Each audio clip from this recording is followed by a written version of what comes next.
Welcome to our 5 on 5. We're pleased to be joined by Jeanne Klein, an Assistant Field Manager for Recreation with the Bureau of Land Management. Jeanne, thanks so much for coming in. Thank you. All right, so tell us, the table rocks are one of the Rogue Valley's most prominent features. A new plan is about to materialize. What is this about?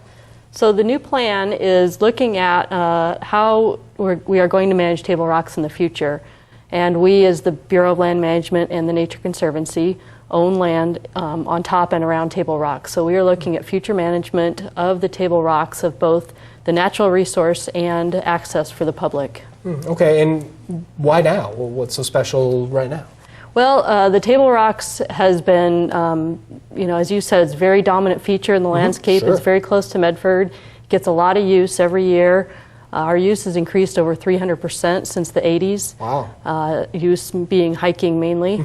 And also the Nature Conservancy has recently in the last few years acquired additional lands around the table rock. So it makes it a more cohesive package of land to write a management plan for. Yeah, absolutely. Now, will public access change? So the change that we're looking at is providing additional recreation opportunities and trails, and potentially some trails down on the lower slopes of table rocks. And we're looking at maybe allowing dogs on some of the lower trails. That's one of our issues, is dogs on the trails on table rocks. Not allowed currently. Correct.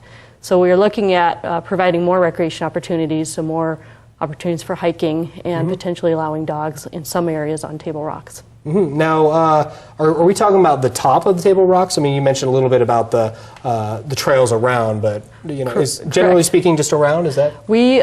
This plan will cover the tops and all the slopes and some of the bottom lands around the table rocks. It's about 4,300 acres of BLM and Nature Conservancy land. So this plan will cover both, the tops and the lower slopes and some of the valley bottoms around table rocks. Fascinating. All right, well, we're going to take a quick break. Much more with Jeanne in just a moment. Stay with us. Welcome back to our 5 on 5. Again, we're here with Jeanne Klein from the Bureau of Land Management, talking about the table rocks, such a prominent feature in the Rogue Valley, but they are very unique. What is it about them? Well, there's a plant that grows on top of table rocks and nowhere else in the world. It's called the dwarf woolly meadow foam. So that plant grows in the mounded prairie, the vernal pools on top of table rocks and around those areas. And it's also the northernmost range of the vernal pool fairy shrimp, which is a very small shrimp that's in the vernal pools on top of table rock. So those two. Yeah.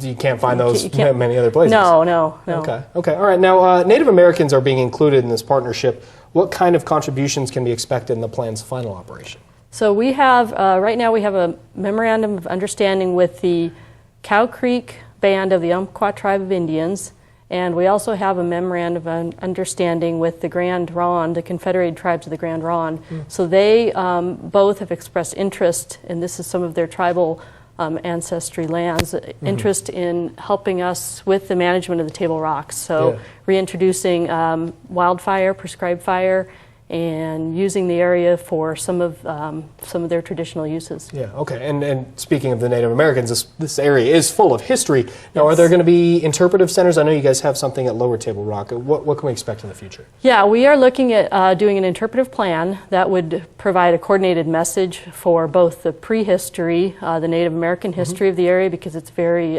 very important prehistory, and also the Camp White area, the World War II era bunkers. We are looking at acquiring some property in that area and providing some additional interpretive opportunities around the bunkers and interpreting the Camp White history. Now, what kind of timeline? When can we, are people going to go up there this weekend and find that it's closed and there's people creating new trails? I mean, what's the timeline? No, we're looking at being open to comments till the end of August, and then we will pursue funding for project implementation, and we're looking at probably in 2013 starting to do some actions on the ground. Okay, and I understand you guys do have a website where people can look up some of this information. Yes, we do have a website, and it's fairly long. So we can put a graphic on to save you the time. It is quite long, so we'll just put that up there right now. It's it's kind of a long one. Okay. Jeanne, great to meet you. Thanks so much for coming in. Thank you very much. Our pleasure. Stay with us.